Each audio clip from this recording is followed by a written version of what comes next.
Now for business updates across the globe, Rotus Odiri joins us. Good morning, Rotus. Good morning, Dr. Ayo Rufai. Good morning to all our viewers. So much to get to. Thank Zeus, it's Friday. Japan, let's begin with Japan with the rate decision there. They held rates steady. They did not move 0.1% on their short-term interest rates. The 10-year government bond yield capped at 0, plus minus 0.5, a symmetric around that. Let's move on to the interest to inflation that came out in Japan right before those decisions came through. August core CPI 3.1%. Unchanged from July. Core that takes out food and energy 4.3%, and of course the CPI targets at 2%. So that's it for Japan. We quickly move on from there to the Bank of England. I got this wrong. Me and Laurie Lade, we both guessed that they would hike rates by 25 basis points. It was a close decision, 5-4. Governor Andrew Bailey, he put the decisive vote there. They decided to hold rates at 5.25%, ending I think 14 months of hikes, 14 consecutive hikes over in England.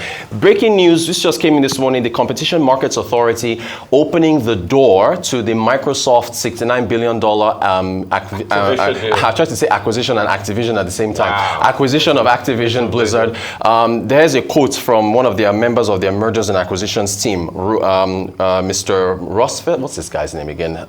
Colin Raftery. This is a new and substantially different deal, which keeps the cloud distribution of these important games in the hands of a strong independent supplier, Ubisoft, rather than under the control of Microsoft. So they asked Microsoft basically revise the deal, and the cloud part is now going to go to another party. Basically, all the issues have been about them having too much power with respect to this deal. So they haven't quite given the approval, but it looks like the door has been opened, and that would pave the way for Microsoft to go through. Turkey raising, this has been central bank week. Turkey trying to go back to policy normalization. 30% is where their benchmark rate is, 500 basis points increase there. Russia came out saying yesterday that they are going to halt diesel and petrol exports. Most people think it's a geopolitical play to squeeze the US and the West. Many others are saying, like Laurie Lade said yesterday, that this is more of a domestic issue. The sanctions that are hitting Russia so hard are causing them to try to export as much oil as possible to keep financing the war in Ukraine, and that is impacting the agricultural sector, manufacturing, and other places that require energy. So that's the reason why they're halting their stopping exports in order to be able to address their domestic market. I think the United States, we go there. Rupert Murdoch, the icon, the legend. He's finally stepping down at 92 years old. His son, Lachen, is going to take over as the sole chair of News Corp. He's going to remain in a non-executive role. I think we move to Africa now. I think the Reserve Bank of... did I skip South Africa? Anyway, they held rates as well. But here is President Tinubu in New York. I don't know how many people caught this. He's so fixated on credit, affordable credit. Here's what he said on leasing vehicles. We're not lacking in capacity. The other one that is coming that is purely anti-corruption is consumer credit. How do you expect John Doe to go to auto shop here and pay cash for everything for a brand new Mercedes-Benz without thinking of manipulating the system? But if we set up a good system for a little amount of deposit from his or half salary, and she can drive away a good car, then you would look at manipulating your books. Let me go back to his inauguration speech and what he said about interest rates. Just a reminder of why he keeps stressing this matter. How he accomplishes this, though, is going to be interesting, but we'll leave that to his cabinet. Interest rates need to be reduced to increase investments and consumer purchasing in ways that sustain the economy at a higher level. If you cannot lease a vehicle, if you cannot get a mortgage, if consumer credit cannot be allowed to thrive in an economy, you're not going to go anywhere. So I'm glad the president continues to stress that. We get to the Naira now.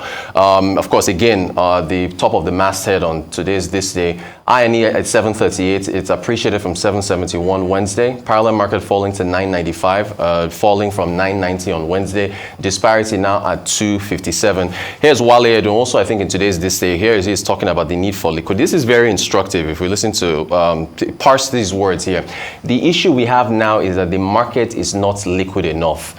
We are committed to encouraging liquidity based on reforms that have been made at the moment, including the devaluation. I don't even call it a managed float anymore. They devalued, right? If you look at the disparity, he continues and says that, these reforms, basically with these reforms on the fiscal and monetary side, together with restoration of trust and confidence, we think the FX flows will return. And finally, the Central Bank of Nigeria postponing the next week's MPC meeting. I think the National Assembly comes back from recess, and maybe the confirmation of Mr. Cardozo will happen, which will then allow him to take charge of the next MPC meeting. That's our update for this Friday. Let's get some sleep. Let's get some rest. Yeah, so a couple of things. Real quickly, I want to talk about Murdoch first. Murdoch, end of an era. You say icon, but to some people it's not. I mean, if you were in the receiving end like Dominion, that had to take him to court to make him pay $780 million for the lies they told against them during the elections. If you were part of those that were bullied by Murdoch and the unions in the 80s in England, if you were those that were in the receiving end of the sharp practice, if you were those part of the lives that Murdoch ruined, if you were part of those that, his journalists tap your phone calls and made your life miserable, you wouldn't say end of an era. But you can't take some things away from Murdoch. He achieved a lot, across the media sphere, started by inheriting his father's newspaper business in Australia many years ago, and has built a global media empire, built Fox 2 and all of that. So his son, Lachlan, will be taking over. But there's also indication that going forward, this about $30 billion empire, they might have to sell in the future at some point, that Lachlan's reign might not be long, but it's definitely an end of an era. All his competitors are long gone, the likes of Robert Maxwell and all of that of Daily Mirror. He's stayed in the game all the same, and he's got to stay in power. So it's an end of an era. Tribute to Rupert Murdoch. I mean, history is divided about Rupert. I hear next person, because of time, I can't comment on the local issue. I was going to talk about being in media. Of course, you cannot be in media and not know about the man, Rupert Murdoch. And as Rupert has already highlighted some of his many sins in the course of his career, but in the course of his, empire, we cannot but look at succession. And it makes me think about succession plan, especially in this part of the world, where companies usually die with their founders, and to see what it is. I mean, we have families like Walmart family. We have families who have been able to take businesses from generation to generation. The LVH family, it's a family business as well. They're able to sustain it. So it's interesting to see how that is, how they're able to sustain succession through the years. He's 92 years old. His son, Lachlan, is 52 years old, taking over. He has 2 daughters before him. In fact, one of his daughters has set up her own media company, Shine TV. They produce MasterChef and another, other programs like that. So it's just interesting to see how and I think that's what business owners in Nigeria are now looking at. And number one is governance. You must talk about strong corporate governance in terms of the way organizations are run, and it's not tied around one person or even a family.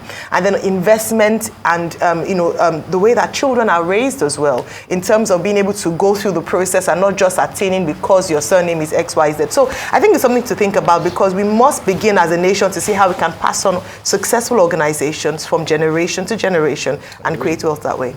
Agreed. Okay, let's talk about inflation. You started with the Bank of England. So the Bank of England has now decided to hold rates steady at 5.25, almost following the footsteps of the United States. Yeah. And the inspiration for that is that inflation, went down to 6.7% in August. In July, it was 6.8%. So you may say that, dip is small, but it's been significant. And on the basis of that, the Bank of England officials are saying they must be doing the right thing.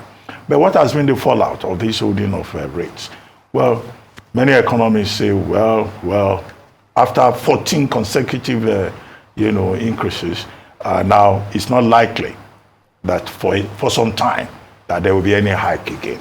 But the 3 of the big 6 banks have now lowered mortgage rates. That's one gain from it. However, Chancellor Hunt is saying, well, with the situation now, with huge debt, nobody is going to enjoy any tax cuts, giving us an indication of what will happen when he delivers his autumn statement in November. Let's go to Japan. Japan is one major outlier.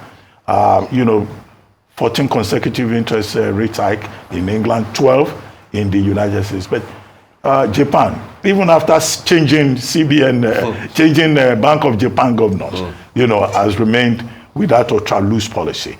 But what has been the effect? The Japanese yen dropped 0.4%. Yep. And it's now at the level of 148 to the dollar. Yes. Now, what analysts are saying is that if, the Japanese yen drops further to maybe just even 150 to the dollar, then maybe the Bank of Japan will be forced, to change its stance. As for Activision Blizzard, okay, the whole thing is about competition. What the CMA has said in the UK is that, okay, they will take a look at it. They say they are opening a door. Yeah. It's not a confirmation. Right. And they say that they will be consulting till October 6th, which will amount to just studying this new proposal that has been put before, the CMA. But of course, antitrust issues are big issues. Massive. In every jurisdiction. Yeah. Thank you very much, Richard. Thank you. Thank you, Rotus. Thank you. See you on Monday. Monday. Let's get some TGIF. sleep. Let's get some rest.